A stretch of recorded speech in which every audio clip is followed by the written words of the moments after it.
Boa tarde a todos. Queria agradecer a presença de todo mundo. Acho que o principal, antes de até de começar aqui, acho que o dia de hoje, principalmente, é o último despertar do assessor. Eu não sei o quanto que vocês já acompanham a WZ. Obviamente, tem escritórios que são parceiros, tem assessor que participa de curso nosso que está aqui também, mas tem algumas pessoas que eu não conheço. Então, eu queria só falar um pouquinho do evento do Despertar. Eu nunca falei sobre isso em nenhum evento. Esse aqui já é o 20º evento que a gente faz. A gente percorreu o Brasil inteiro. Então, a gente começou em Porto Alegre, foi para o Sudeste, foi para o Centro-Oeste, correu um pouquinho do Sul também, foi no Nordeste, foi no Norte, e agora a gente termina em Balneário, perto da nossa matriz, que é em Florianópolis. Não sei se todo mundo sabe, mas a WZ é a matriz em Florianópolis. A gente tem a unidade, tem filial em São Paulo, onde fica a nossa gestora, onde fica também a nossa área de mercado de capitais.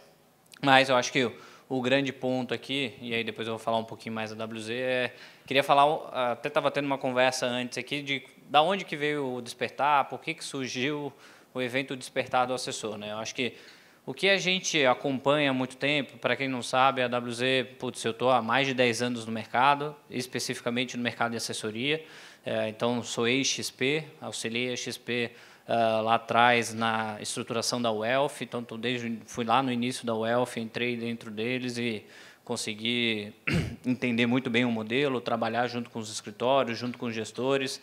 Eu, basicamente, sou ex-Falcone também, então tenho esse lado de consultor e gestão de Wealth.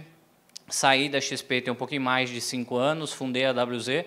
A WZ vai fazer 5 anos e meio agora. Eu acho que o grande ponto que a WZ vem se posicionando no mercado é uma empresa que atua 100% com o mercado de assessoria de investimento. A gente não atende nenhum outro tipo de empresa, a gente não atende nenhuma empresa fora do mercado de assessoria, então é basicamente escritório de agente autônomo, que é 95% da nossa base de clientes, hoje é assessorias de investimento, mas a gente também atende consultoria CVM, Wealth e até corretoras digitais na parte de tecnologia. E aí o objetivo e de onde surgiu o Despertar, eu até voltando ali, comentando no início do evento, a gente começou a gerar muito conteúdo, talvez alguns de vocês já tenham sido impactados via e-mail, via rede social, e a gente entendeu que esse tipo de conteúdo precisava ir para o presencial. A gente viu que em determinado momento começou a ter diversas assimetrias de informações e dificilmente, por exemplo, os escritórios que a gente estruturava o planejamento estratégico, estava no dia a dia, o escritório chegava na mesa, às vezes, para negociar com o assessor e tinha uma assimetria de informação dos dois lados. Exemplo, o escritório tinha um valuation extremamente elevado, ou até o assessor também achava que tinha um valuation que a carteira valia muito mais que deveria, né? Então, a gente gosta de fazer aquela brincadeira, tipo, o assessor acha que a carteira vale 1 ou 2%, e o gestor acha que o valuation da empresa dele é 10% do AUC também. E aí ficava toda essa simetria e tinha pouca racionalidade nas discussões de mercado, quando o assunto era partnership, quando o assunto era valor de carteira de um assessor, valuation e por aí vai.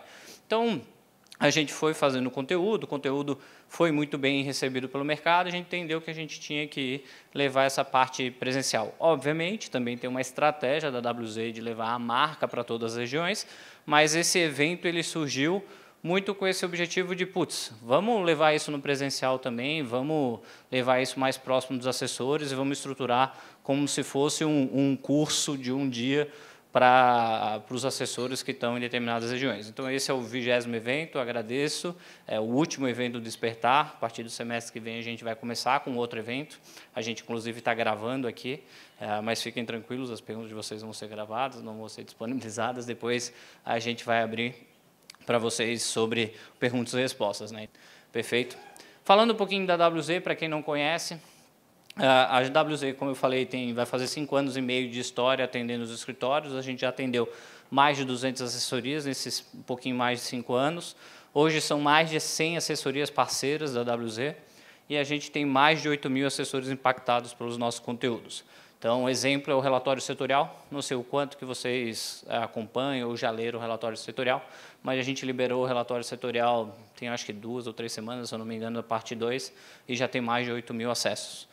Então, esse é o objetivo da WZ, liberando conteúdo, liberando informação, nessa parte de impactar os assessores, vamos falar, rotineiramente ou periodicamente.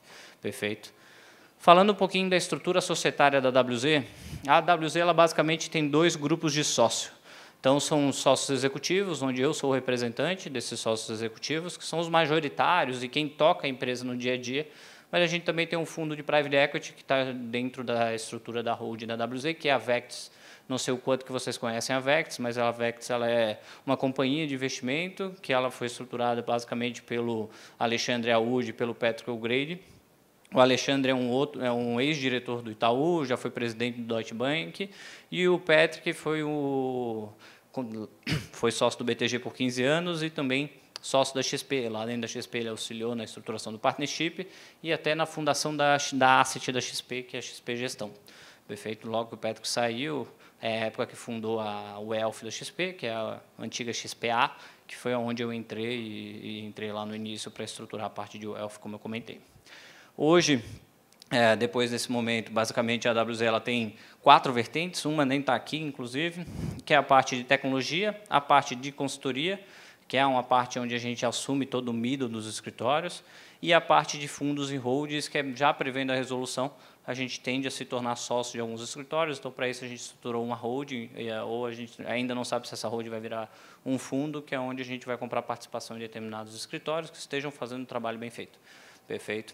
E aí, falando um pouquinho mais de tecnologia e consultoria, basicamente o foco da AWZ é fazer com que os escritórios foquem realmente o que eles devem fazer, o que eles sabem fazer muito bem. O que é? Atender assessor, gerenciar os seus assessores, captar cliente e gerenciar os seus clientes. Perfeito? E a parte de produto. E deixar a parte não core, a parte do middle office que a gente fala, em conjunto para a AWZ escalar e profissionalizar a sua estrutura.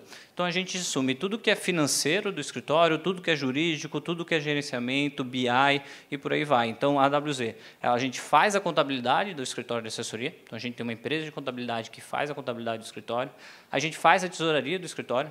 O que é a tesouraria do escritório? É o contas a pagar e o contas a receber, pagar o boleto de vocês, rodar a folha de vocês e por aí vai. A gente faz toda a controladoria, que é pegar essa parte de tesouraria, essas informações, clusterizar essas informações, né, categorizar essas informações e transformar essas informações em inteligências. Então, ter a DRE da empresa, ter a DRE por filial, a DRE por área, o orçamento, ter a DRE por assessor, para que você consiga gerar transparência e passar isso para toda a empresa. Isso também envolve a parte jurídica, então, estruturação do acordo de sócio, e não só a estruturação e revisão dos acordos de sócio, mas também rodar o seu jurídico no dia a dia.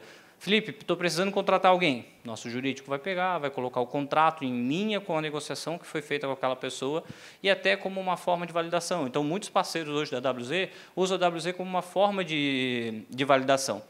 Querendo ou não, a AWZ ela vem se tornando a forma de administrar e profissionalizar o escritório.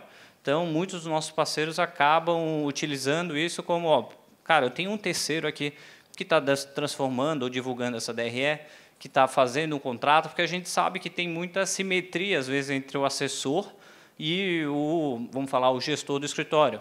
Para fazer uma DRE, pô, eu posso caracterizar marketing, eu vou falar isso ao longo do evento, como custo ou como investimento. É só uma forma de jogar lá, é uma planilha de Excel, eventualmente, que alguém está criando e está colocando algo como investimento. O que está acontecendo? O lucro da empresa está subindo. Jurídico, eu posso botar um jurídico extremamente pesado e um contrato extremamente pesado. O que a AWZ vem se propondo é, se a AWZ está junto, está em parceria com o escritório e futuramente como sociedade, a gente está garantindo ali que o parceiro está conseguindo realmente fazer o que é melhor prática de mercado, algo que é viável, algo que é em linha com as negociações e com tudo que eu vou falar hoje. Mas, além de toda a parte de contabilidade, financeiro, jurídico, tem toda a parte de estratégia, toda a parte de modelo de negócio, e aí de M&A, por exemplo, você quer um escritório nosso, quer fazer um M&A com outro escritório, entra a nossa área de M&A e faz a negociação e faz com que essa parte aconteça. Tá? Contratação de profissional e tudo, inclusive o próprio BI de vocês. Aqui é só uma outra forma de vocês visualizar, então, financeiro, jurídico, modelo de negócio, expansão e a própria parte de BI. Perfeito? E aí, entrando especificamente no evento hoje, o evento hoje é para explicar para vocês como que é uma metodologia de estruturar um partnership. Então, aqui a gente sabe que tem gente que está fundando o escritório, está no início da fundação de um escritório de assessoria e quer entender como que eu estruturo o partnership. Como reestruturar um partnership, então é o caso da maioria. Já tenho o escritório, já estou dentro do escritório, estou pensando em remodelar o partnership, olhando o que está acontecendo com o mercado, nova resolução, um novo caminho do mercado, e até como avaliar. Se eu sou um assessor, eu estou avaliando e conversando com o meu gestor, como que eu avalio esse partnership? O que tem de pontos de atenção que eu preciso tomar cuidado aqui? Perfeito? Então, o objetivo é que vocês entendam como que uma metodologia acontece, e essa metodologia ela tem um objetivo não de gerar uma resposta única, mas o objetivo é de vocês conseguirem, em diferentes momentos, rodar essa metodologia, porque em diferentes momentos, para diferentes escritórios, vão ter diferentes respostas. E vocês vão entender isso ao longo do evento. Mas antes de começar a falar sobre partnership, eu acho que é legal a gente falar um pouquinho de história de partnership e como que os partnerships e as estruturas dos escritórios vieram evoluindo ao longo dos últimos anos. Perfeito. Para quem não conhece um pouquinho de história e como que surgiu o conceito partnership no mercado de assessoria, e é importante a gente ressaltar isso porque, por exemplo, mais de 70% do mercado não tem 3 anos de história no mercado, né? Não tem 3 anos de assessor como um todo. Então, mais de 70%, provavelmente 50%, 70% dessa sala, talvez também não entenda, não lembre como que esse setor e como que o partnership surgiu dentro do setor. Basicamente, o que aconteceu para surgir o partnership dentro dos escritórios? Até 2016, não se falava em partnership. Não tinha uma discussão sobre, vamos ter acordo de sócio. Óbvio, tinha um ou outro escritório que tinha, mas não tinha uma discussão ampla, ou essa parte hoje, como todo mundo faz, que eu tenho um partnership, é algo bem estruturado e por aí vai. Isso surgiu em 2016, dentro da maior corretora do Brasil. Criou-se um comitê de partnership, onde trouxeram lá os principais sócios dos escritórios, os principais sócios das corretoras, e ali começou a se discutir as principais melhores práticas. Foi dali que surgiu qual que é o valuation, foi dali que surgiu qual que era a governança, qual que era a cláusula de contrato, qual que foi o problema, e muito que a gente vai discutir hoje, qual foram as consequências que aconteceram do que foi decidido lá em 2016 para hoje, ou seja, 7 anos depois, é que muito do que foi decidido em 2016 não foi alterado. Porque foi colocado em contrato, poucas coisas foram alteradas. Exemplo, o valuation. Como é que se chegou no valuation da assessoria em 2016? Alguém levantou a mão e falou, qual é o valuation que eu coloco no meu acordo de sócio? Aí um sócio de uma corretora falou, eu não vendo nenhuma assessoria por menos de 10. Naquela época, justo. Momento de mercado completamente diferente. Em 2016, eu brinco que era tudo mato, né? Era que nem os nossos pais lá, os avós falavam, aqui nessa época era tudo mato. É igual, o mercado de assessoria em 2016 era tudo mato. Hoje já não é mais assim. A gente não pode falar que é múltiplo de 10. E a gente vai discutir isso ao longo do evento. Mas, além de toda essa estrutura contratual que foi discutida, começou-se a discutir a evolução do modelo de assessoria. Até 2016, todos os escritórios de assessoria eram o modelo inicial. E, ao longo do evento, é importante vocês entenderem isso aqui, porque, ao longo do evento, a gente vai discutir os diferentes modelos de partnerships que têm consequência em diferentes organizações, modelos organizacionais. Então, até 2016, todo mundo era modelo inicial. O que é o modelo inicial? Modelo boutique, onde eu tenho como 5 ou 6 assessores comerciais, cada um ganha a sua receita, esses assessores abrem mão de 20% da receita, 30% da receita, para pagar os custos, luz, água, condomínio e por aí vai. Perfeito? Então, o comissionamento dessa pessoa é algo em torno de 70%, 80%. O que sobra vai para pagar a estrutura da empresa como um todo. O que aconteceu com o mercado? Uma segunda evolução. Segunda evolução, o que foi? A partir de 2016, começou a ser incentivado o crescimento da assessoria. Tragam mais assessores, criem mesas de produto. Ou seja, começou a sair de 5, 6 pessoas para 15, 20, 50 pessoas, e criar a mesa de produto, que é o quê? O head da mesa de renda variável, a pessoa especializada em mesa de renda fixa e por aí vai. O que aconteceu? Aqui eu só tinha sócio fundador, que ganhava 70%, 80%. O que o pessoal falou? Novos assessores entram com menos, 50%. Mesa de produto, como é que eu pago mesa de produto? Divide receita aí, que daí não tem custo fixo e é mais fácil. Ótimo, tudo bem, para aquela época. O que aconteceu? O assessor saiu aqui de 70%, 80% da comissão, para 40%, 50% nos produtos normais e para os outros produtos algo em torno de 30%. Então, a comissão média da receita gerada aqui foi para 40%. Isso teve uma exponencialização ali entre 2017 e 2018. A partir de 2018, o pessoal começou a falar muito de IPO, sócio capitalista, porque o pessoal começou a verificar que a discussão da mudança da resolução começou a ficar mais quente, certo? Que é basicamente o que a gente está vivendo agora e vai entrar em vigor a partir de junho desse ano. E aí começou-se a criar os modelos corporativos. Os modelos corporativos é onde eu trago o executivo para a empresa. Eu trago o head de expansão, eu crio o CEO e por aí vai. Aí todo mundo vai falar, bom, mas eu tenho CEO, eu tenho head de expansão, então eu sou modelo corporativo? Não, isso a gente vai discutir ao longo do evento. Qual é o grande importante? Diferente do modelo estruturante inicial, eu também tenho, por exemplo, CEO no modelo inicial. Só que como que o CEO do modelo inicial e do estruturante recebe? Pela carteira comercial. Como que o CEO ou os heads, líderes do modelo corporativo recebem? Pela sua função. Salário mais bônus. Se você exerce sua função bem, você ganha um salário. Não dá para você ter uma função de CEO e ganhar pela carteira comercial. Como é que você vai atuar no dia a dia? Focado na carteira comercial, focado na carteira de clientes. Se tem uma emissão, vai trabalhar com os clientes, porque é isso que me remunera. Perfeito? Então, essa evolução do setor tem uma evolução inteira do partnership. E para cada modelo organizacional, eu tenho estrutura de comissionamento diferente, eu tenho regras de crescimento diferentes, eu tenho contratos diferentes. Por isso que eu comentei que a metodologia tem diferentes resultados para diferentes assessorias em diferentes momentos. A gente roda a metodologia com os nossos parceiros periodicamente. Eu não vou lá no escritório, rodo uma vez e vou embora. A gente roda uma vez, daqui a 3 meses eu vou rodar de novo para um determinado problema, e vou rodar de novo daqui a 6 meses, daqui a 9, 12 meses e por aí vai. E o que é essa metodologia? A metodologia ela parte do ponto 1 de análise estratégica. A análise estratégica é você entender. Sou um modelo inicial, sou um modelo estruturante, sou um modelo corporativo. Além do que eu sou, o que eu vou ser? Então, por exemplo, hoje eu sou um modelo estruturante, mas eu quero me tornar um modelo corporativo. O que esse modelo corporativo requer? Autocrescimento, estrutura de executivo, aumento do custo fixo. E para isso, o que eu preciso entender? Qual que é o crescimento que eu vou ter? Qual que é o tamanho de mercado? Aqui, estratégia é entender qual que é o tamanho de mercado. Se você ainda continua com aquela cabeça de, bom, 90% do dinheiro está nos bancos, você está com uma visão míope. Não quer dizer que não tenha muito dinheiro no banco ainda. A gente vai falar bastante isso. Tem bastante oportunidade, tem bastante dinheiro no banco. Mas você não pode só ficar acreditando numa matéria do jornal que te traz um dado extremamente cru e míope. Você, como gestor, se você quer criar pelo menos um modelo corporativo, você precisa entender o que está acontecendo no mercado. E isso vai ter consequências sérias no modelo de remuneração, porque o seu modelo inicial vai pedir um modelo de remuneração X, o seu modelo corporativo vai pedir um modelo de remuneração Y. E, ao longo do tempo, esse modelo de remuneração foi deturpado.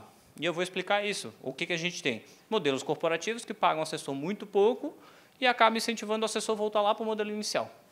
E a gente vai discutir isso bastante ao longo do evento. E vai ter que tem consequências bem sérias no modelo de expansão. Vocês vão ver que o modelo de expansão de um modelo de escritório inicial, de crescimento, é bem diferente de um modelo de expansão de um escritório no modelo inicial e, consequentemente, tem modelo de valuation. E aí vem tudo que a gente comentou lá no início. Por exemplo, qual que é o AUC? Qual que é o valuation do escritório? Aí o pessoal fala, aqui em Balneário, o Juliano da IQI vendeu por X% do AUC, então eu também estou valendo X% do AUC. Cara, você não é o Juliano, você não tem um crescimento do Juliano, você não tem um modelo que o Juliano criou. Entendeu? E aí eu não estou aqui fazendo juízo se foi barato ou caro a IQI ou qualquer outro escritório. Além disso, era outro momento de mercado, né? Um momento de mercado onde o IPO da corretora, ou o múltiplo da maior corretora do Brasil, era 55, hoje é 9. Olha o quanto que caiu. Certo? Caiu porque cresceu o lucro, caiu porque cresceu e caiu porque o momento de mercado também é diferente. Então, você também não dá para ficar falando que o teu múltiplo é o mesmo de 2016. E isso a gente vai discutir ao longo do dia inteiro sobre a parte da metodologia inteira. Perfeito? Qual que é o objetivo da gente finalizar essa parte e entender realmente como que roda uma metodologia de um escritório? É vocês terem bem claro de quanto que eu coloco de dinheiro no caixa, como que eu invisto esse dinheiro e quanto que isso vai gerar de resultado para a empresa. O ideal é que se você botasse a cada R$1 investido, você gerasse R$2, R$3 para a sociedade, certo? Para vocês entenderem, a média hoje no mercado é para cada R$1 investido, o pessoal gera 0,3, 0,4. Puta, isso é ruim, né? É detração de valor. Felipe, mas como assim? Não tem como, olha só, a galera está toda ficando rica nesse mercado, como é que a galera não está fazendo sentido me falar que para cada R$1 investido, a assessoria está gerando 0,3, 0,4. Aí a gente vai discutir. O modelo inicial e o modelo corporativo têm objetivos diferentes. Eu posso ter uma empresa que, para cada R$1 gera 0,3, mas o sócio está ficando rico. É errado isso? Não, não tem nada de errado. Por que não tem nada de errado? Porque a empresa foi feita para o sócio ficar rico.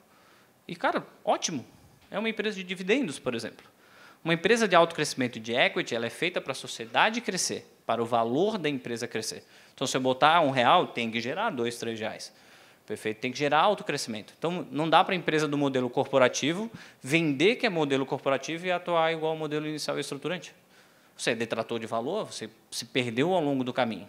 E isso acontece bastante no mercado e vocês vão entender. Quem fala que é modelo corporativo, mas no dia a dia, quando vai atuar, atua como inicial e como estruturante. Exemplos de coisas. Muita gente nos pergunta, tipo, o dinheiro de exclusividade. Posso distribuir entre os sócios o dinheiro de exclusividade ou não? Alguém me diz, pode ou não pode? Para o modelo corporativo não pode, né? Porque modelo corporativo, o que ele quer? Alto crescimento. Se quer alto crescimento, é reinvestir. O caixa tem que ser reinvestido para se manter o alto crescimento. O modelo inicial e estruturante, tudo bem. O que a gente tem? Muita empresa no modelo corporativo que distribui o dinheiro que recebeu da corretora. E aí o que acaba acontecendo? Além de distribuir o dinheiro que tem da corretora, sobe o custo fixo porque mudou o modelo. Não tem caixa o suficiente para gerar crescimento. A gente tem a situação que a gente tem hoje, e a gente vai demonstrar para vocês, onde a maior parte do mercado não gera lucro. Então, entrando agora especificamente em como que se roda a metodologia, principalmente no pilar 1. O pilar 1 é quesito de foco e estratégia. Então, toda vez que você for pensar em, vou estruturar a estratégia da minha empresa, basicamente é para onde que eu estou indo, com quem eu estou competindo e como que eu vou ganhar essa competição. Não preciso ganhar ao ponto de matar o adversário, mas eu preciso competir, é aqui que eu estou. Tá? E aí eu brinco que é que nem uma corrida de Fórmula 1. Corrida de Fórmula 1 eu estou em primeiro, ou vamos dar um contrário, eu estou em segundo colocado e tem um carro na minha frente. Adianta eu copiar tudo que o primeiro carro faz? Não adianta, se o primeiro carro parar para abastecer, eu parar para abastecer, o primeiro carro parar para trocar o pneu, eu parar para trocar o pneu, vou continuar na mesma posição.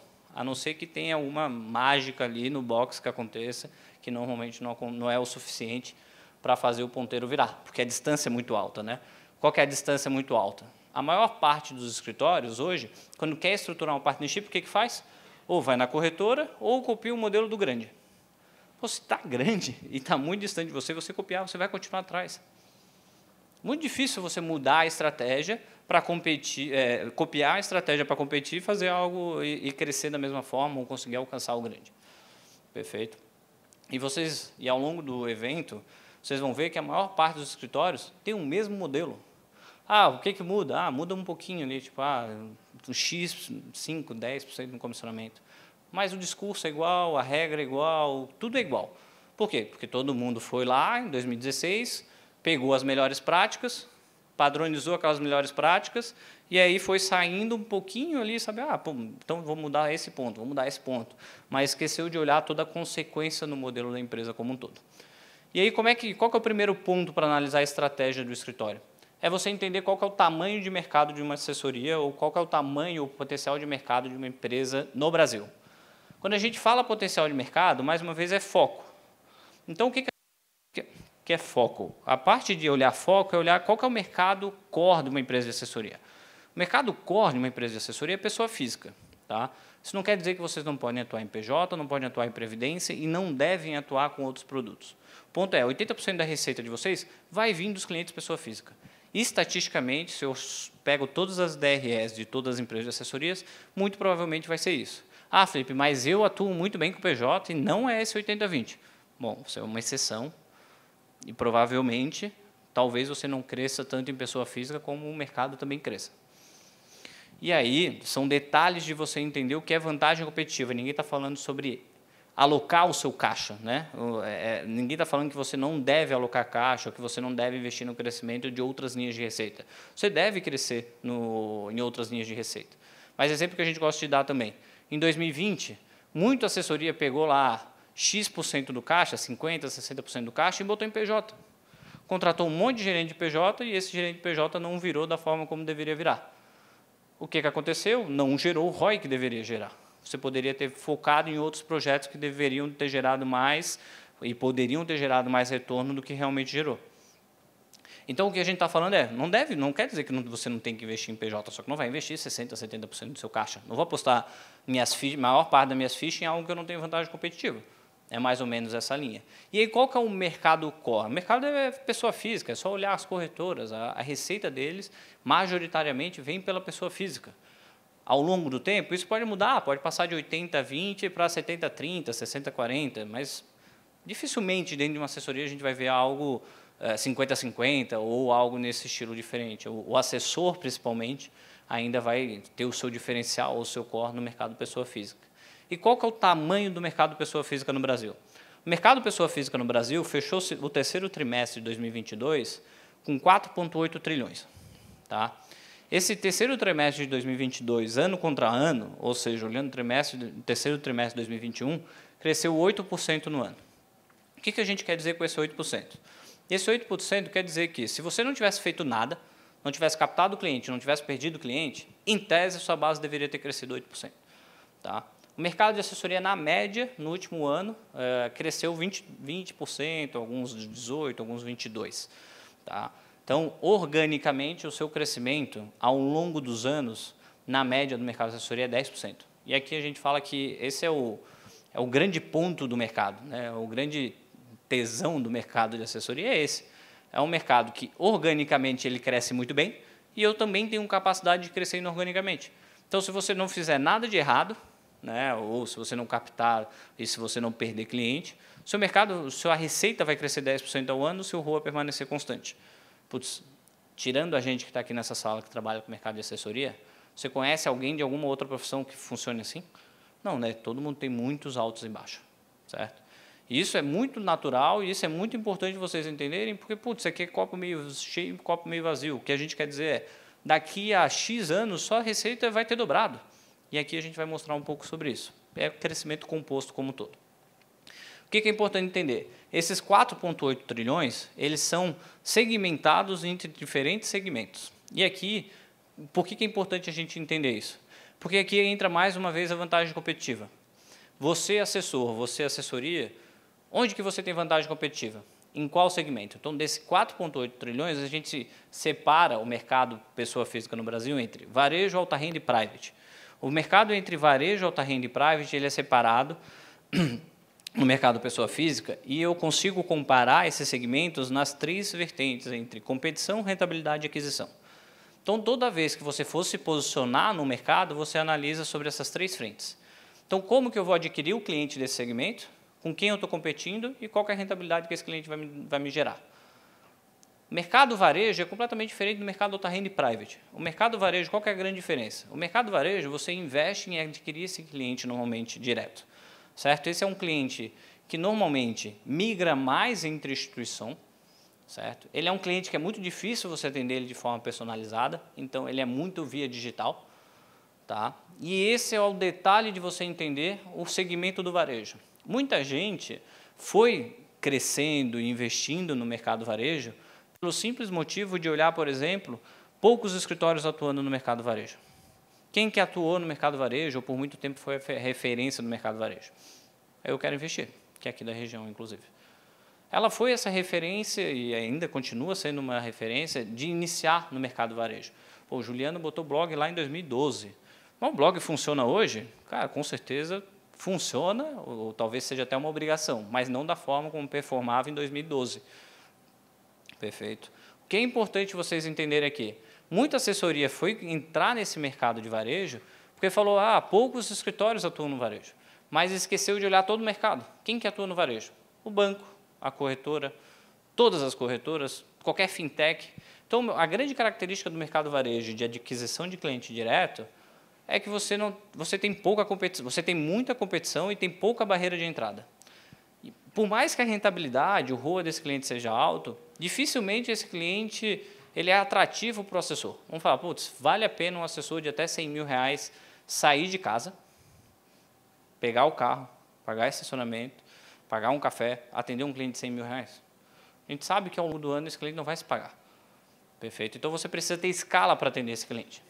E aqui é importante você entender. Mais uma vez, não estou falando que você não deve atender esse cliente. Mas qual que é a diferença de atender ou de adquirir um cliente varejo para um cliente alta renda e private? Vamos para o extremo oposto. O cliente private ou o cliente até alta renda, você não vai encontrar um tipo de cliente acima de 300 mil ou um cliente, por exemplo, com 3, 5, 10 milhões de reais sem atendimento. Você até pode entrar com mau atendimento, mas sem atendimento, hoje em dia, muito difícil. Então, a forma de adquirir o cliente do alta renda e do private é via aquisição de profissional. E aqui, mais um detalhe. Muita gente entende que as corretoras cresceram ou explodiram de tamanho porque elas basicamente criaram um supermercado financeiro onde o cliente saía do banco ou saía da instituição que estava e comprava lá na plataforma sozinho e tomava a decisão por conta própria. Nunca foi assim. Tá? Sempre teve um assessor, sempre teve uma pessoa auxiliando.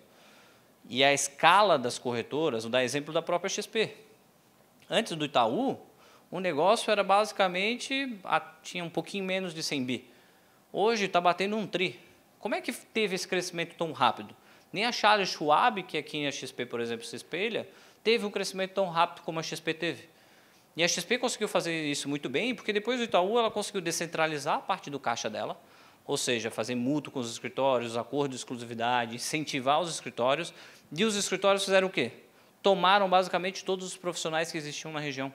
Foram nas agências do Santander Select, do Itaú Personalité, do GPAT, do Bradesco Prime e pegaram todos os gerentes de banco alta renda que existiam. Então, a aquisição de cliente alta renda e private ao longo do mercado foi basicamente via profissionais. E foi assim que teve o crescimento inorgânico, que é eu boto X e trago X para dentro da minha empresa. Perfeito? Esses mercados têm dinâmica de competição diferente. O mercado private, quem é que compete pelo mercado private? Basicamente os private banks, certo? Então, quem? O Itaú BBA, o private da XP, o private do BTG e as próprias assessorias. Qual que é o detalhe em entender? O mercado private, eu tenho basicamente 1.000 profissionais. Tá? 1.000 profissionais que atendem o mercado inteiro. O que é importante aqui? Esse profissional já é bem remunerado. Você não tem um profissional no mercado private que tem uma remuneração baixa. O profissional ganha 1,5 milhão, 2 milhões ao ano. E, bom, o que eu quero dizer com isso? Dificilmente esse profissional vai sair de um banco ou sair de uma estrutura private para trabalhar dentro de uma assessoria por questão de dinheiro. Normalmente, essa migração desse profissional, ela nasce ou ela surge por um outro motivo. Qual que é o motivo? Pô, o motivo é fundar uma assessoria, é participar de um negócio, ser dono de um negócio, ser sócio de um negócio e, às vezes, de uma forma errada, trabalhar menos, né? Que a gente sabe que não é assim, vai trabalhar mais. O grande ponto também, qual que é a grande diferença? A assessoria tem vantagem competitiva de atuar no private? Pô, se for por dinheiro, não, porque vocês não têm tanto dinheiro quanto tem o Itaú BBA, o BTG e a XP. Em questão de caixa, eles são muito mais agressivos e têm muito mais funding do que as próprias assessorias. O que vocês têm? Vocês têm a capacidade de gerar governança, de trazer essa pessoa como um sócio relevante, que foi o que o partnership vendeu por muito tempo. Vendeu por muito tempo, eu digo, porque o pessoal vendeu que era sócio, que ia participar da sociedade, mas a governança, o dia a dia, acabou que não aconteceu da forma como foi vendido. E a gente vai explicar um pouquinho mais o que seria esse vendido versus o que é hoje. A parte do alta renda é diferente. Aqui é onde as assessorias sempre tiveram e sempre mantêm essa vantagem competitiva. Aqui é um profissional que, por exemplo, tem algo em torno de 100 milhões de carteira, um pouco mais, um pouco menos, óbvio, tem gente com 200, 300 milhões, tem gente com 50 milhões de reais, onde você consegue sair de casa para atender um cliente de 300 mil, aqui até não comentei, mas o varejo normalmente vai até uns 200, 300 mil, o alta renda vai de uns 200, 300 mil até algo em torno de 5 milhões, às vezes 10 milhões. Tá? O que é importante entender aqui no alta renda? Esse perfil de cliente, você, assessor, consegue sair de casa, pagar o estacionamento, pagar a gasolina, pagar o café, tomar com o cliente, e esse cliente vai se pagar. Então, é onde que você consegue ter esse atendimento personalizado, certo? Então, é aqui que consegue ter a vantagem competitiva. Dificilmente, dar exemplo dele, a gente vai falar isso, dificilmente um banco vai pegar um profissional que tem 100 milhões de carteira e vai atrair para um modelo CLT, de um B2C. Exemplo, o B2C da corretora, o Ion, o Santander AAA, não atrai esse tipo de profissional que realmente tem uma carteira grande. Não vale a pena para o profissional fazer essa migração, certo? Então, o modelo B2B, que é o modelo que vocês atuam, normalmente e tem essa vantagem competitiva dentro da alta renda. Entendido o que é o dos 4.8 e cada segmentação como um todo, o que a gente está falando? Basicamente, desse 4.8 a gente tem que tirar uma ponta, até uns 100 mil. Eu vou ter que tirar todos os clientes até uns 100 mil reais. E vou tirar também parte dos clientes acima de 20, 50 milhões de reais. Ninguém está falando que vocês não vão atender o cliente de 100 mil e que vocês também não vão conseguir captar clientes de 20 ou 50 milhões de reais.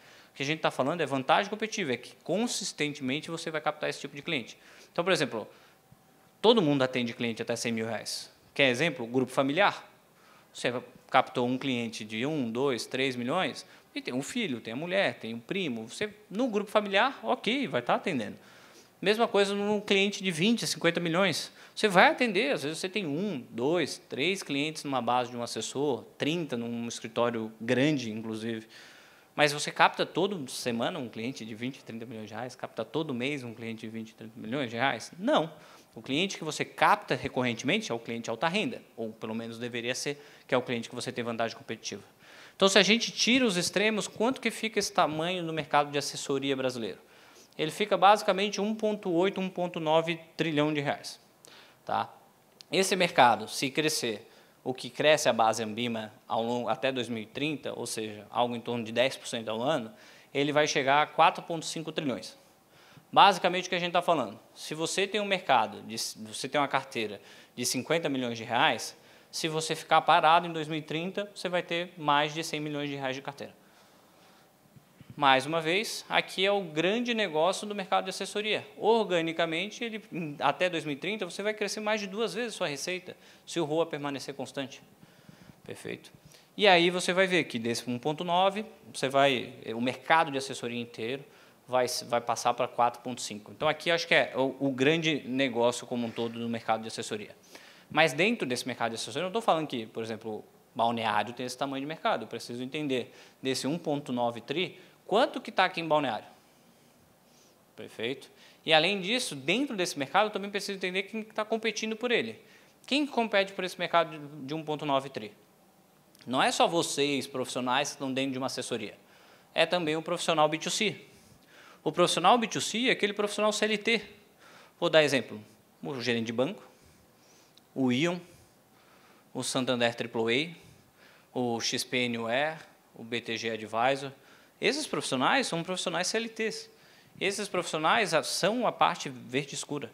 Vocês são a parte verde clara. Então, o que a gente está falando? Nos dias de hoje, o mercado de assessoria, que é o mercado B2B, já tem 40% do mercado que atua. O que vocês brigam? Pelo outro 60%. E aí, muita assessoria fala, mas o profissional que trabalha no B2C é maluco, né? Óbvio que dá mais dinheiro trabalhar no B2B. São coisas diferentes, né? Primeiro, são perfis diferentes e momentos diferentes de carreira. Quem está começando, normalmente, é melhor começar onde? Quem não tem carteira. B2C, né? B2C, o que é? O banco, uma instituição que te dá uma carteira grande. Você começa lá com 200, 300 milhões de carteira. Você gera relacionamento, aprende e tem todo o movimento. O modelo B2C é um modelo com perfil diferente. Então, por exemplo, quem é que atua hoje no B2B? Basicamente, XP, BTG, Safra e algumas outras corretoras também, certo? O que a gente tem, basicamente, no B2C? Todas as corretoras e todos os bancos. O que a gente está acompanhando, né? E aí, aqui a gente já começa a entender um pouquinho também de estratégia de mercado. O que é estratégia de mercado? Como que as corretoras estão se posicionando e para onde elas estão indo? Exemplo, quando a gente viu o Ion ou o AAA surgindo, muito escritório falou, meu Deus, eles vão acabar com a assessoria, o foco deles é acabar com a assessoria. Mas, pessoal, é perfil diferente. A mesma coisa com a própria corretora. A gente viu que, às vezes, quando o XP e BTG foram criar o B2C deles regional, teve a teoria da conspiração de algumas pessoas no mercado, né, de alguns grupos de WhatsApp. Não, a XP quer matar com o B2B. Pessoal, não é, são coisas diferentes. O que a XP e o BTG entendeu? Eles não têm 80%, 90% do mercado verde claro? Eles atuavam no mercado verde escuro? Não. Então, putz, vou me posicionar para atuar com esse profissional. Para vocês entenderem, uma grande parte vamos falar, das famílias de assessores tem o profissional B2B, certo? que é, às vezes o homem ou a mulher estão lá numa assessoria, e o cônjuge está lá no banco. Estava no Itaú Personalité, estava no Santander Select, por quê? Diversificação familiar. Um ganhava salário mais bônus e o outro trabalhava por comissão. Diversificação. O que a XP e o BTG entenderam? Bom, se só trazendo, às vezes, a mulher ou o esposo ou o marido da pessoa especificamente para dentro do B2C já vale a pena, então eu vou criar meu B2C e vou ganhar market share no mercado verde escuro. Certo? Mas o que a gente ainda não tem no mercado? Não tem os bancos atuando no B2B. E a gente não acredita que os bancos, ao longo, vamos falar, em 2030, quando esse mercado B2B for um pouco mais de 2 trilhões de reais, que eles não vão participar disso. Porque hoje, nessa parte de cima, a parte verde clara, eles não têm nada, certo? Itaú, Santander e Bradesco não atuam com B2B. Profissional em sã consciência, que tem 100 milhões de reais de carteira, ou um pouquinho mais de 50 milhões de reais de um ROA razoável, em sã consciência não vai mudar para um B2C, né? Porque vai ser mais bem remunerado trabalhando no B2B. Então, o que a gente também não imagina é que os bancos vão ficar parados no verde escuro e não vão fazer um movimento de competir com a corretora pelas assessorias. Então, o que a gente vai ter? Hoje, aqui em Balneário, o que a gente tem? A gente tem a assessoria XP, a assessoria BTG e a assessoria Safra. Todo mundo competindo por esses clientes especificamente. O que vai surgir? A assessoria Itaú, a assessoria Bradesco, a assessoria Santander. E vai existir, pessoal, não tem o que fazer. Entendeu? Hoje esse mercado é um duopólio? É, duopólio. XP e BTG mandam no mercado. Ah, o Safra está indo bem? Tá, mas ainda longe do tamanho, principalmente pela quantidade de dinheiro que foi aportado. Mas eu acho importante você entender essa dinâmica para você entender por que a gente está falando disso. Pô, você já sabe que futuramente você vai ter concorrência, que a concorrência vai aumentar e que são perfis de profissionais diferentes. Mais uma vez, tem muita assessoria que fala, pô, não consigo acreditar que aquele cara trabalha ainda no B2C. São momentos de carreira, são perfis de profissionais diferentes. Tem gente que não quer trabalhar por comissão, tem gente que quer trabalhar como CLT. CLT é sentar, fazer o trabalhinho, fazer a hora que tem que ser feito e ir embora. Não tem nada de errado. Tá bom? Então, é importante entender, para você entender como que a sua estratégia vai ser criada e como que o seu momento de mercado vai ser trabalhado em cada estrutura. Tá bom? Entrando um pouquinho aqui, o que a gente está falando? Então, um slide para trás, o que a gente falou? O mercado hoje de assessoria é algo em torno de 700 bilhões de custódia. Então, se eu somar todas as assessorias de todas as corretoras, vai dar algo em torno de 700 bilhões. E deve chegar a um pouquinho mais de 2 trilhões. O que a gente começou falando? O mercado em 2016 era um mercado basicamente modelo inicial, que foi para o modelo corporativo. Grande característica disso, o que é? Aumento do custo fixo. Porque eu preciso pagar essas pessoas, eu preciso pagar o escritório, certo? O pessoal botou escritórios no lugar de quem? Da agência do Itaú Personalité. É muito legal a gente ver que, tipo, é até engraçado, né? Em determinado momento, puta, o Itaú Personalité saiu de determinada CEP lá, porque falou, pô, muito caro essa agência. Quem é que assumiu? Uma assessoria. Vou falar, assessoria, não, o Itaú, deixa que eu faço mais dinheiro do que tu. Vou entrar aqui e a gente assume essa estrutura. Algumas conseguiram, algumas não conseguiram. O que teve isso como consequência no mercado? O que a gente fala? Qual que é a situação financeira do mercado atual versus futuro? Hoje a gente tem um mercado de 700 bilhões de reais, onde o custo fixo da assessoria, o que é custo fixo? Estrutura, salário, aluguel, luz, água, condomínio e por aí vai, é 60% da receita. Tá? O caixa das operações hoje, suficiente para algo em torno de 6 meses e meio, na média, tá? Desculpa, versus OPEX, né, que é a despesa fixa. O suficiente é algo em torno de 12, 18 meses, se eu for olhar a queima de caixa. E o que a gente está falando? Que a comissão é 40%. Então, porque, se a gente pega custo fixo, menos comissão e ainda menos imposto, a maior parte das assessorias hoje queimam caixa, operacionalmente. Então, em 2022, basicamente, as assessorias queimaram algo em torno de 850 milhões de reais em resultado operacional negativo. Aqui a gente não está nem considerando os incentivos que foram distribuídos entre os sócios. Sabe aquele acordo de exclusividade, onde 50% foi para a mão dos sócios? Não é considerado nos 850 milhões. Aqui é só receita, menos despesa e menos comissão. E, óbvio, menos imposto. Tá? O que a gente está falando? Qual que era a tese de todo mundo, lá em 2016? Vamos para o modelo corporativo, porque o modelo corporativo é um modelo de alto crescimento, não tem problema, sobe o custo fixo aí, e que esse custo fixo vai ser diluído. Por quê? Porque eu vou crescer muito. O que a gente está falando? O mercado vai crescer? Vai, mas vai chegar ao quê? A algo em torno de 2 trilhões, certo? Então, se o mercado for para 2 trilhões e o custo fixo, que hoje é 60%, crescer 5% ao ano, ou seja, abaixo da inflação, não será capaz de diluir esse custo fixo. O custo fixo vai permanecer na ordem de 60%. Se a comissão subir, que a gente imagina que vai subir, eu já explico por quê, o mercado vai continuar queimando caixa. Então, o que a gente está falando aqui? Basicamente o mercado não suporta a quantidade de operações corporativas que existem hoje. A gente teve a maior parte dos escritórios saindo em 2016 do modelo inicial para o modelo corporativo e não tem capacidade para ter tanta empresa no modelo corporativo. Vou voltar lá no modelo inicial estruturante corporativo para a gente só discutir um ponto sobre outra perspectiva. Essa ideia de sair do modelo inicial para o modelo corporativo, qual que foi a ideia? Era uma ideia super inteligente. Vou parar de ser médico e vou me tornar dono de hospital. Ótimo. As regiões do Brasil têm a capacidade, na cidade especificamente, de ter a quantidade de hospital que existe hoje, de assessoria? Não tem, né? Não tem como eu chegar aqui em Balneário e criar 10 hospitais. Não vai sobreviver, vai ficar 1 ou 2 hospitais. Não tem 2 hospitais. Não tem como eu ter 10 hospitais. Então, o que a gente entende? A quantidade de hospitais de assessoria que foram criados, basicamente, não suportam o tamanho de mercado que existe. Isso é normal, isso aconteceu no setor de educação, isso aconteceu no setor de saúde e vai acontecer no mercado de assessoria, que é o quê? As empresas corporativas vão diminuir. A gente vai ter essas empresas corporativas ou fazendo consolidação entre elas ou ruindo. O que é ruir?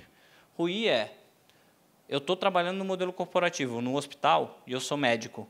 Esse hospital está indo mal, o que eu faço? Eu me junto com outros médicos e monto uma clínica.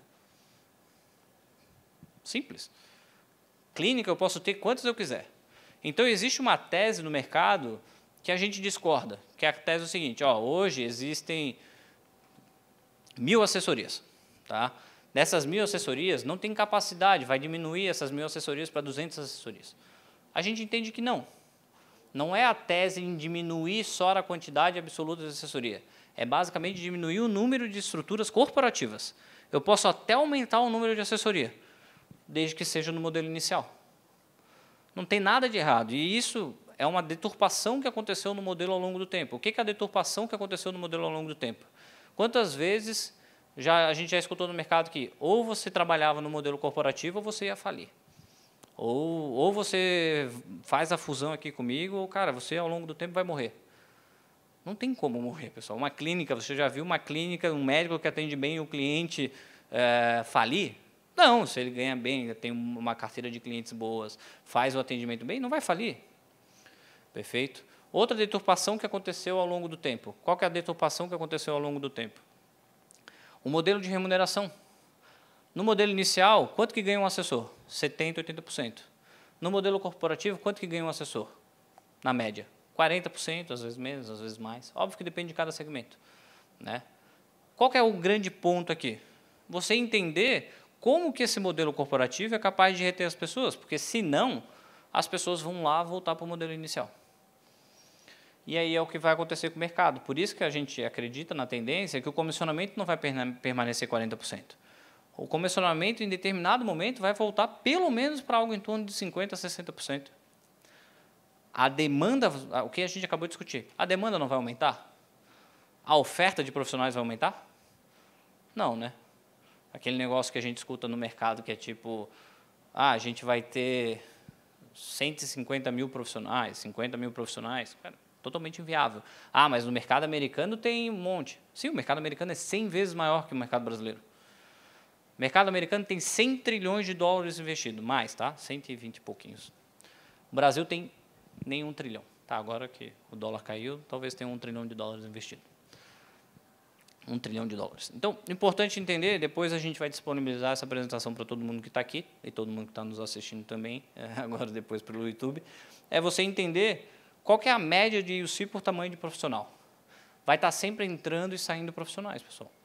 Entendeu? Esse mercado tem uma taxa de mortalidade de pessoas que entram e saem da profissão alta. Quem sobrevive se dá super bem. Certo? Então, por que a gente discutiu tudo isso nesse primeiro momento?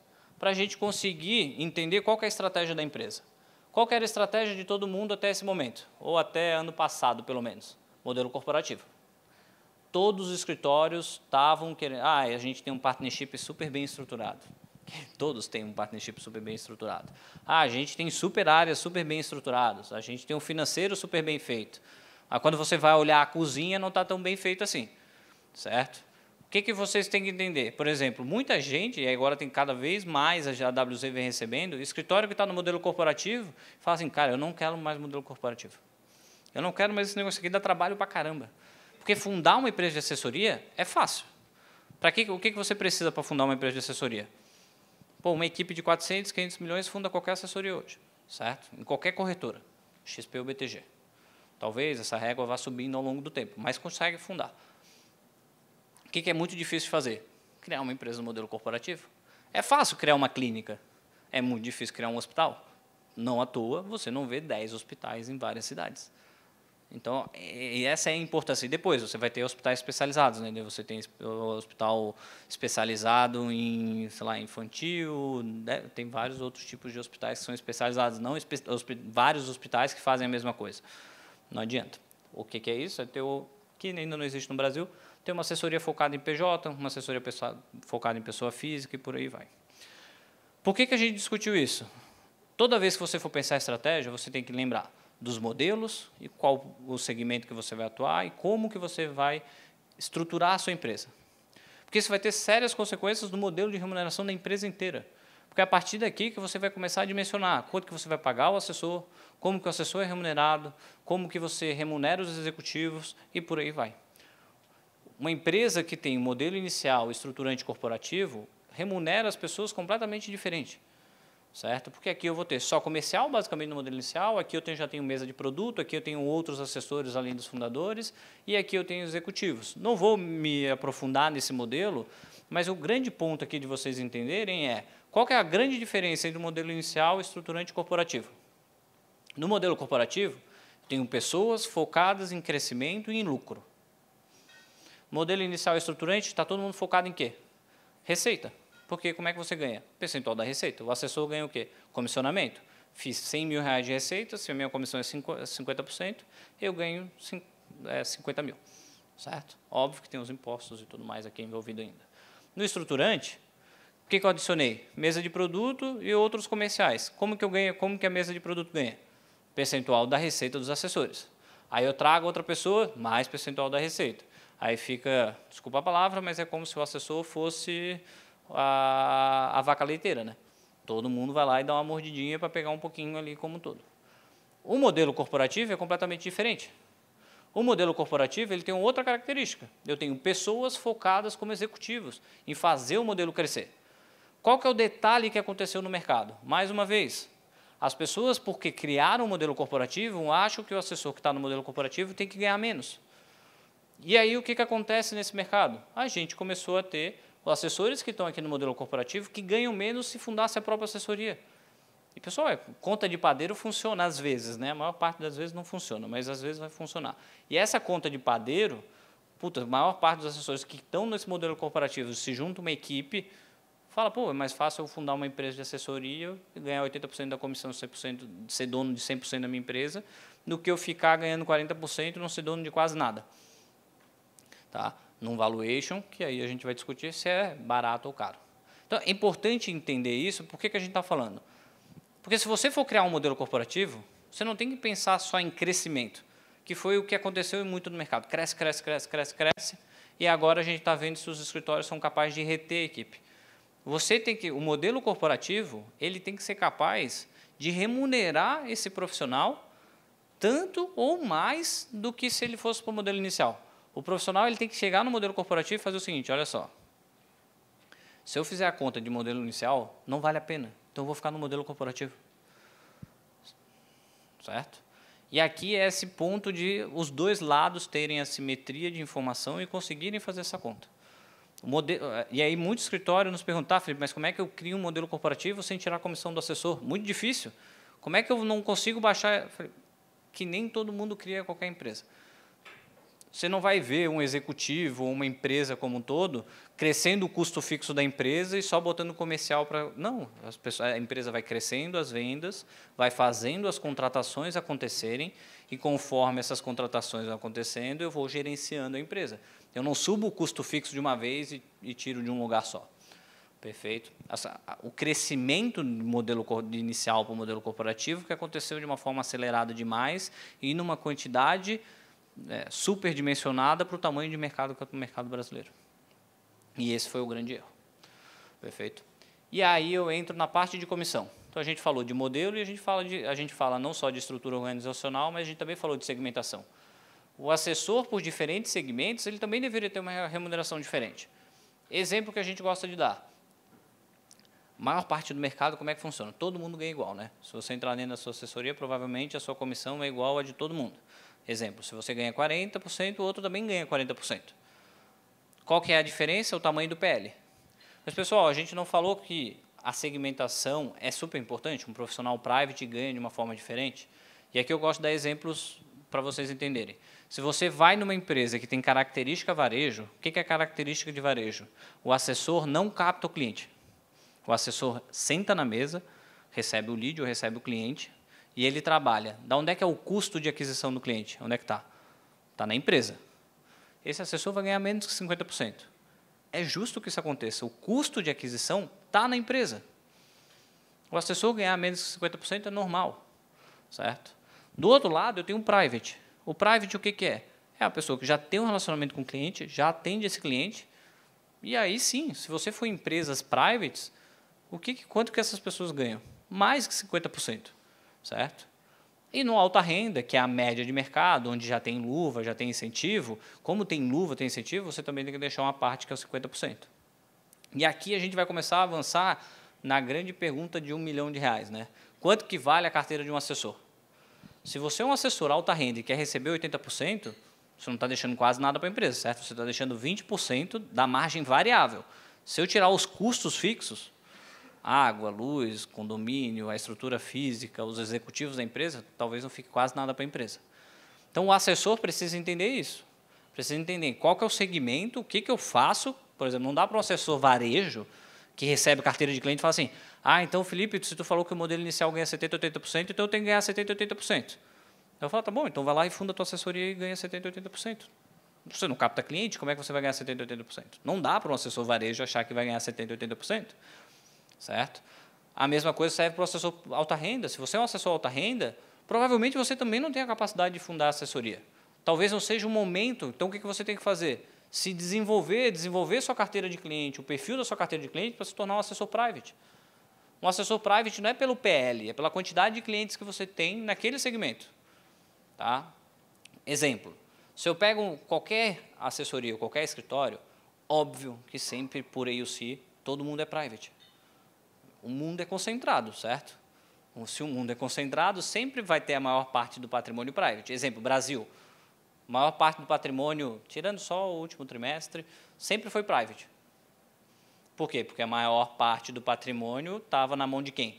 Dos clientes privates. Posso falar que o Brasil é private? Não, né? Então, o que a gente vai falar? O Brasil é o quê? Na cabeça da maioria aqui, que putz, a gente sabe o país que a gente vive. O Brasil é varejo.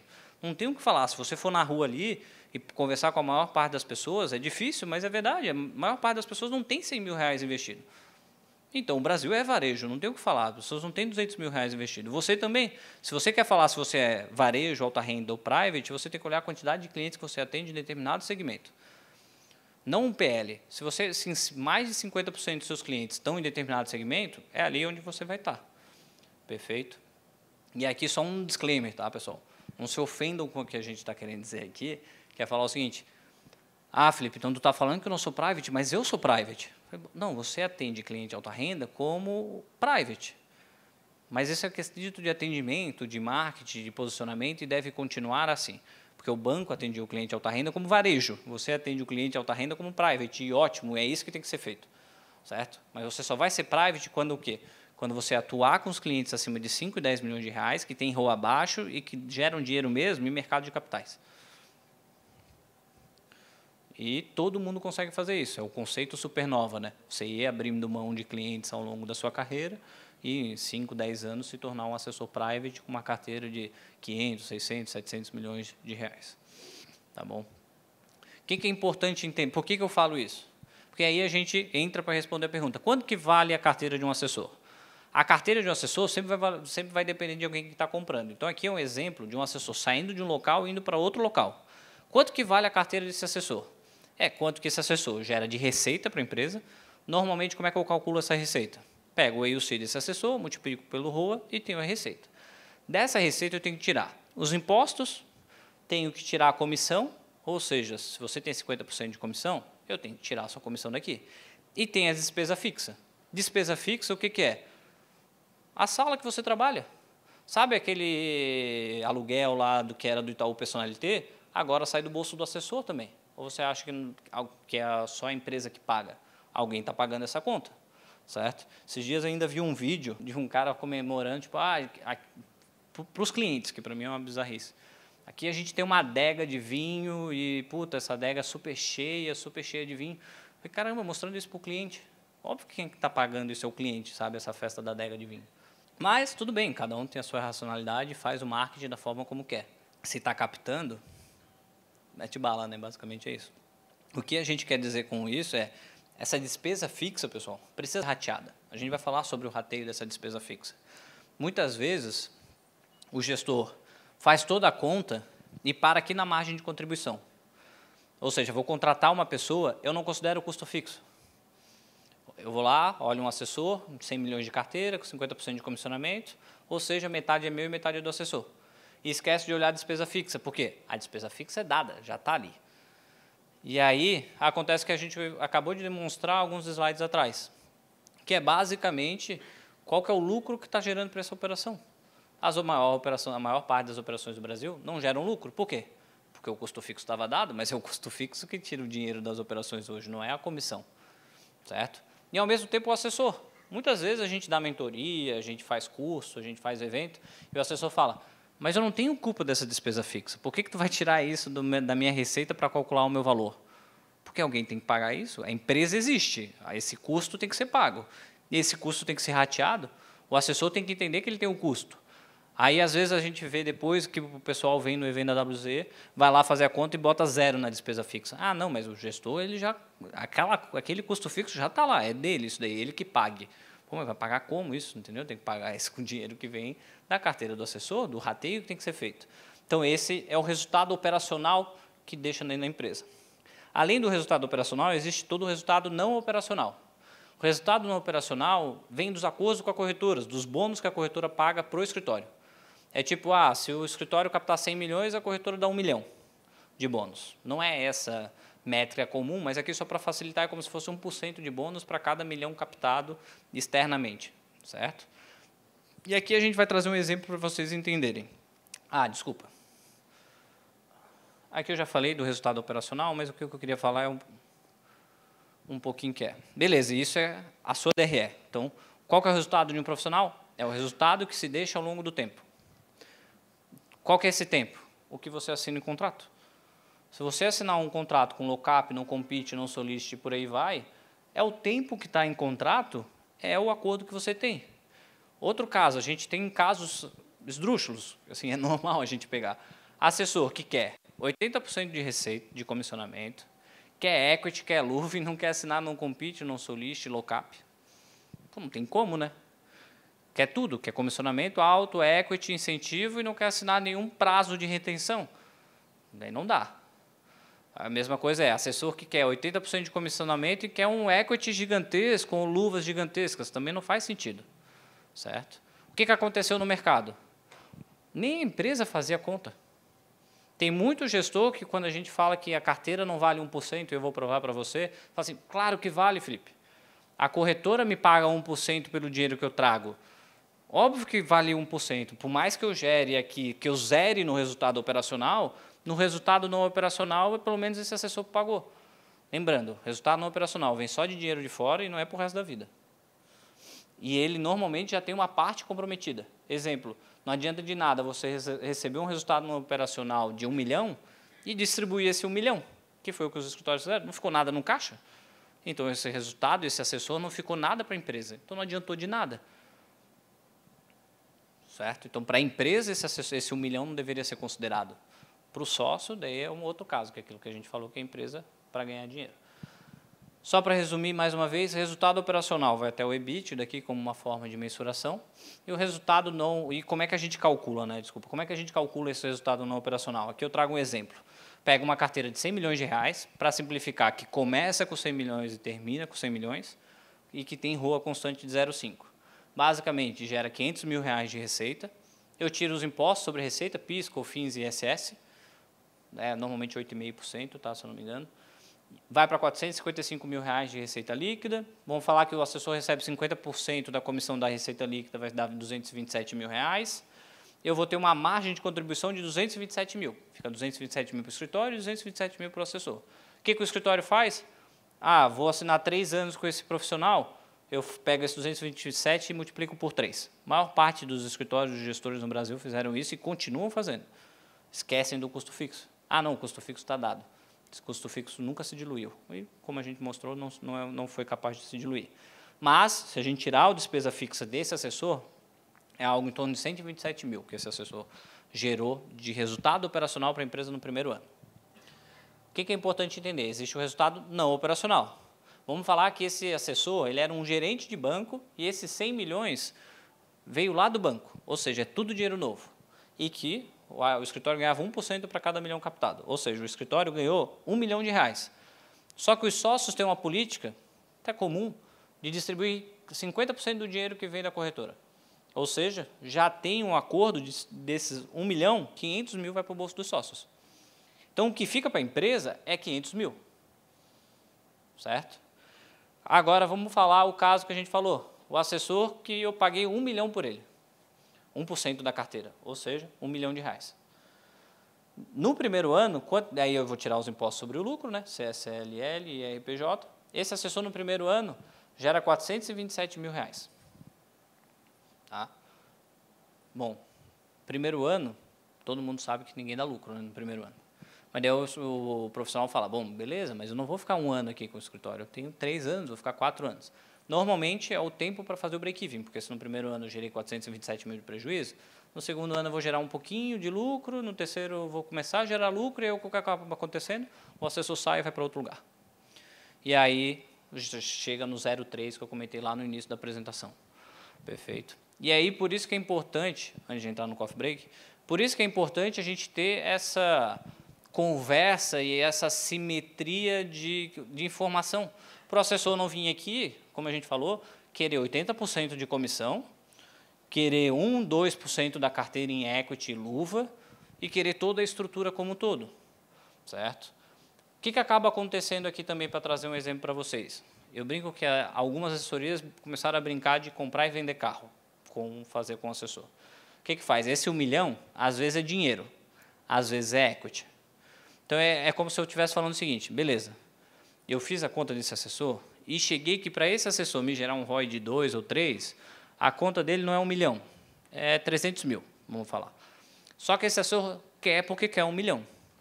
Então, o que eu vou fazer? Preciso arranjar um jeito para pagar 1 milhão para ele, pelo menos na cabeça dele, para ele vir. Ele tem que receber 1 milhão. Ele falou, eu tenho que receber 1%. Tem algumas formas de eu fazer isso. A primeira forma, qual que é? Eu vou e boto o assessor para assinar um contrato gigantesco, onde o dia que ele sair, eu vou ficar com essa carteira. E aí a gente vai falar sobre se isso é viável ou não é no segundo painel. Uma outra forma de fazer, que não é via contrato, o que é? Eu pagar parte em equity. Parte com equity da minha empresa. Então, se eu posso pagar 300 mil em dinheiro para esse assessor para me gerar um ROI, eu posso pagar 1 milhão, sendo 600 mil em equity e 300 mil em dinheiro. Ou até 1 milhão em equity. E aí o que acaba acontecendo? Eu tenho 2 empresas de assessoria. Uma que está pagando, vamos falar, numa concorrência. Uma empresa que está pagando 300 mil em equity e a outra que está pagando 1 milhão em equity. Para onde o assessor vai? Não, vou para o outro, está pagando 1 milhão para mim. Aí entra o que a gente vai falar depois do coffee break, que qual que é o valuation da empresa? Pô, eu posso criar dinheiro. Se uma empresa está se vendendo a 5 vezes o múltiplo e a outra está se vendendo a 15, está dando o mesmo, certo? Estou recebendo 1 milhão a 15, estou recebendo basicamente 300 mil a 5, está quase a mesma conta. Que aí eu brinco que o pessoal começou a brincar de comprar e vender carro. Quando você vai numa loja de carro, o que acontece? Eu pago a FIP, eu pago mais que a FIP no teu carro, se tu pegar o carro da minha concessionária também. Então, ou seja, você paga mais caro no meu carro e eu te pago mais caro no teu carro. É o jogo do engana-gana.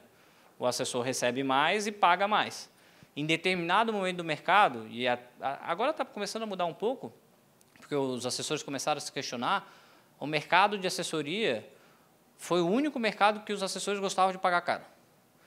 Pô, eu tinha escritório que a gente fazia o valuation certinho, tipo, tinha 1 bi, 2 bi de custódia lá, a gente estava fazendo o valuation, atualizando certinho e dava, sei lá, vamos dar exemplo, tá? Não estou falando que é isso, mas vou falar, o escritório parceiro nosso que estava 20 milhões de reais. Aí o escritório, do lado, no prédio do lado, com um pouquinho mais de custódia, um pouquinho menos de custódia, valia 3, 4, 5 vezes mais. O assessor falava, não, eu vou para aquele escritório, está valendo mais. Eu falava, pelo amor de Deus, você está pagando mais caro, entendeu? É que nem comprar o carro mais caro porque ele está mais caro. E aí, só para finalizar, para a gente ir para o coffee break, pessoal, entenda qual que é a FIP da sua carteira, entende qual é a FIP da loja, do carro que você vai comprar, que é do escritório de assessoria, e faça a conta. Se você está comprando um carro que na FIP é 100 mil reais e você está pagando 50 mil, porra, tem alguma coisa de errado com esse carro, né? Já deu PT, já cortaram esse carro no meio, já trocaram o motor desse carro, tem alguma coisa de errado, certo? Então, entenda o que você está fazendo, entenda quem está negociando do outro lado, entenda como que está sendo feita a lógica. A gente acabou de falar da FIP do assessor, como que calcula. Na volta do coffee break, a gente vai falar da FIP do escritório. Então, agora...